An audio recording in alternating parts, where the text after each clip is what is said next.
नमस्कार, मैं योगेश राणा। आज बात दो खबरों से शुरू करते हैं। इसके बाद धन सिंह रावत की एक पोस्ट पर बात करेंगे और उस पोस्ट से उपजे कुछ सवालों पर बात करेंगे। हम वैसे आज के वीडियो में बात उत्तराखंड में हेल्थ सुविधाओं पर करेंगे। यह बहुत ही घिसा पिटा सा एक टॉपिक है। इस टॉपिक पर बने वीडियो बहुत ज्यादा देखे नहीं जाते हैं, लेकिन आपको यह पूरा देखना चाहिए क्योंकि कुछ तथ्य और कुछ घटनाओं के जरिए बात की जानी बहुत ही जरूरी है। और बात नहीं करेंगे तो जो पिछले 24 साल से उत्तराखंड में चल रहा है वो बदलेगा कैसे। इसीलिए आइए बात शुरू करते हैं दो खबरों से। पहली खबर हाल के दिनों में मीडिया में आई तो चर्चा यह शुरू हो गई, जब देहरादून के दून मेडिकल कॉलेज का यह हाल है तो उत्तराखंड के बाकी जो 4 मेडिकल कॉलेज है उनका क्या हाल होगा और अन्य जो अस्पताल है उत्तराखंड में उनका क्या होगा। पर्वतीय जिलों में तो और भी क्या हाल होगा। दून मेडिकल कॉलेज में स्पेशलिस्ट डॉक्टर्स के 100 पदों पर भर्ती निकली और 1 अक्टूबर को इंटरव्यू रखा गया। पर आश्चर्य की बात यह रही कि 100 पदों के लिए केवल 8 डॉक्टर ही इंटरव्यू देने आए। अब दूसरी खबर पर आते हैं। यह खबर भी इसी साल जून माह की है। राज्य के मेडिकल कॉलेज श्रीनगर ने उन डॉक्टर्स की तलाश शुरू की है जो यहां से पढ़ाई कर डिग्री लेकर चले गए, लेकिन लिखित में किया गया एक वादा नहीं निभाया। राज्य के मेडिकल कॉलेज श्रीनगर में डॉक्टरी की पढ़ाई करने वाले स्टूडेंट्स को दाखिला लेते वक्त उत्तराखंड सरकार के निर्देश पर एक बॉन्ड साइन करना होता है, जिसमें तय किया होता है कि मेडिकल की पढ़ाई पूरी करने के बाद उत्तराखंड में 3 या 5 साल अपनी सेवा देनी होगी उनको। राज्य के मेडिकल कॉलेज श्रीनगर ऐसे 77 डॉक्टर्स को नोटिस जारी किया है। वह ऐसे 77 डॉक्टर को ढूंढ रहा है जो इस बॉन्ड्स को तोड़कर चले गए हैं। और बात केवल इतनी ही नहीं है कि उन्होंने वादा नहीं निभाया है। कमाल की बात तो यह है कि इन 77 डॉक्टर्स ने में से 35 ने 7,20,90,91 रुपए की धनराशि मेडिकल जो कॉलेज है श्रीनगर मेडिकल कॉलेज उसमें जमा कर दी है। दरअसल लिखित करार में यह तय होता है, अगर डिग्री लेने के बाद डॉक्टर्स ने उत्तराखंड में सेवा नहीं दी तो उनको एक तय धनराशि उनसे वसूली जाएगी, उन पर जुर्माना लगाया जाएगा। डॉक्टर्स जुर्माने की रकम देने के लिए तैयार है, लेकिन उत्तराखंड में अपनी सेवा देने के लिए तैयार नहीं है। इसीलिए सवाल उठता है आखिर क्यों। और इस आखिर क्यों सवाल के साथ साथ एक और सवाल जन्म लेता है। जब उत्तराखंड की मीडिया में ऐसी खबरें छपती है तो इन खबरों को पढ़ने सुनने के बाद उत्तराखंड के हेल्थ मिनिस्टर धन सिंह रावत को रात में आखिर नींद कैसे आती होगी। धन सिंह रावत को इन खबरों के बाद नींद आती है या नहीं आती है, ये तो इसका जवाब तो धन सिंह रावत ही दे सकते हैं। हम तो कुछ और आंकड़े और खबरें पेश कर सकते हैं।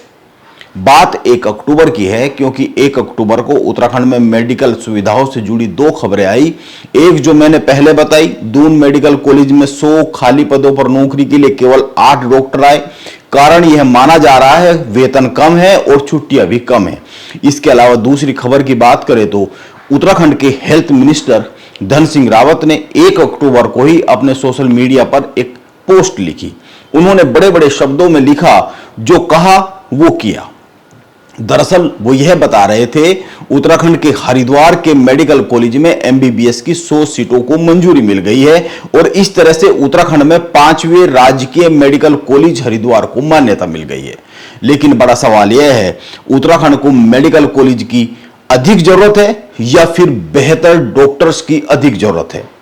पिछले साल उत्तराखंड हाईकोर्ट में एक पीआईएल दाखिल की गई थी। इसमें मांग की गई थी उत्तराखंड में बेहतर चिकित्सा सुविधाएं सुनिश्चित करने के लिए राज्य के 13 जिलों में मेडिकल कॉलेज स्थापित किए जाए। हाईकोर्ट ने यह जनहित याचिका खारिज कर दी थी और साथ ही कहा था, अच्छी स्वास्थ्य सुविधाएं मुहैया कराने के लिए यह जरूरी नहीं है कि किसी जिले में मेडिकल कॉलेज हो। इसके बजाय सरकार को प्रत्येक जिले में स्वास्थ्य सेवाओं को मजबूत करना चाहिए। हाईकोर्ट ने यह भी कहा, हमारा अनुभव बताता है कि योग्य डॉक्टर दूर दराज के इलाकों में जाने को भी तैयार नहीं है। ऐसी स्थिति में राज्य या निजी संस्थानों से दूर दराज के क्षेत्रों में मेडिकल कॉलेज स्थापित करने की अपेक्षा करना बहुत अधिक होगा। उत्तराखंड में दूर दराज के इलाकों में बेहतर हेल्थ सुविधाएं पहुंचाने के लिए मेडिकल कॉलेज नहीं, डॉक्टर्स चाहिए, अच्छे डॉक्टर्स चाहिए, क्योंकि मेडिकल कॉलेजों से डिग्री हासिल करने के बाद भी डॉक्टर्स उत्तराखंड में काम करने के लिए तैयार नहीं है। आप एक और खबर पर गौर कीजिए। श्रीनगर मेडिकल कॉलेज की स्थापना को 15 साल हो गए। इस मेडिकल कॉलेज पर 4 जिलों का सीधा सीधा भार है। इसी के साथ ही चारधाम यात्रा का जो मार्ग है उसमें पड़ने वाला यह सबसे बड़ा अस्पताल है। चारधाम यात्रा पर बीमार और बुजुर्ग तीर्थ यात्रियों को लेकर हार्ट अटैक की खबरें अक्सर आती रहती है, डराती रहती है। लेकिन इन बातों के बीच में आप यह क्या कल्पना कर सकते हैं कि अपनी स्थापना के 15 साल बीत जाने के बाद भी श्रीनगर मेडिकल कॉलेज में कार्डियोलॉजिस्ट और न्यूरोलॉजिस्ट की तैनाती ही नहीं हो पाई। यह खबर मीडिया में है। यह खबर इसी साल मई माह में छपी है। गढ़वाल क्षेत्र के पर्वतीय इलाके के एकमात्र मेडिकल कॉलेज श्रीनगर का यह हाल है। इतना ही नहीं, अब एक अगर दूसरे मेडिकल कॉलेज का हाल जानेंगे तो पिछले माह सितंबर की खबर है, अल्मोड़ा मेडिकल कॉलेज में कोई कार्डियोलॉजिस्ट ही नहीं है।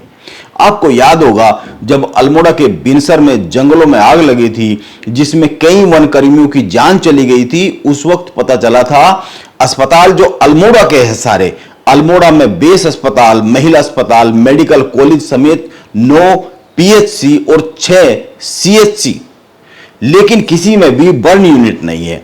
इसी साल जुलाई माह में पूर्व दर्जा मंत्री बिट्टू कर्नाटक ने कुछ लोगों के साथ धरना दिया अल्मोड़ा में। उन्होंने कहा अल्मोड़ा मेडिकल कॉलेज में neuro surgeon, radiologist, burn unit, trauma centre, emergency operation theatre सहित ब्लड बैंक तक की सुविधा उपलब्ध नहीं है। यह उनका आरोप है। इसको लेकर वे बहुत सारे लोगों को प्राचार्य के समक्ष धरने पर बैठे। अब क्या अल्मोड़ा मेडिकल कॉलेज में सचमुच ये बेसिक सुविधाएं भी नहीं है जिस तरह की जो बात हो रही है? अब इतनी सुविधाएं वहां है या नहीं है, यह तो उत्तराखंड के हेल्थ मिनिस्टर ही जाने। हालांकि बहुत सारी खबरें छपती रहती है कि अल्मोड़ा का जो मेडिकल कॉलेज है उसमें बहुत सारी इस तरह के डॉक्टर्स और सुविधाएं नहीं है। लेकिन मीडिया से बातचीत में इसके बाद भी अल्मोड़ा मेडिकल कॉलेज के प्राचार्य कहते हैं मेडिकल कॉलेज में जो कार्डियोलॉजिस्ट, न्यूरोसर्जन समेत अन्य पद खाली है, इनके लिए शासन को पत्र भेजा गया है। पता नहीं ऐसे पत्रों पर कोई कभी कार्रवाई होती भी है या नहीं होती है। इन सब के बीच एक अन्य खबर पर आते हैं। हरिद्वार के राज्य के मेडिकल कॉलेज में 100 सीटों को मंजूरी मिल गई है। अब उत्तराखंड में देहरादून, हल्द्वानी, श्रीनगर, अल्मोड़ा, हरिद्वार सहित 5 मेडिकल कॉलेज हो गए हैं और इन 5 मेडिकल कॉलेज में 625 के करीब सीटें हैं। जल्द ही पिथौरागढ़ और रुद्रप्रयाग में भी मेडिकल कॉलेज खुलने की बात हो रही है, मान्यता मिल जाएगी जल्द ही। इसके अलावा टिहरी में भी मेडिकल कॉलेज खोले जाने की बात होती ही रहती है। यह अच्छी बात है, उत्तराखंड में बहुत से मेडिकल कॉलेज खुल रहे हैं। लेकिन इसके बाद भी पर्वतीय जिलों में कंधों पर बैठाकर लाद कर या डोली में मरीजों को बैठाकर ढोते हुए लोग अक्सर दिख ही जाते हैं। इसके ऊपर से उत्तराखंड में डॉक्टर्स काम करने के लिए तैयार नहीं है। सवाल यह है उत्तराखंड गठन के 24 साल बाद भी इसके लिए किसको जिम्मेदार ठहरा जाए? जो ये मौजूदा दिक्कतें हैं हेल्थ सुविधाओं को लेकर, और इसीलिए मैं ये सवाल कर देता हूं कि ऐसे हालात और ऐसी खबरों को पढ़ने सुनने के बाद उत्तराखंड के हेल्थ मिनिस्टर को नींद आखिर कैसे आती होगी। नमस्कार, मैं योगेश राणा।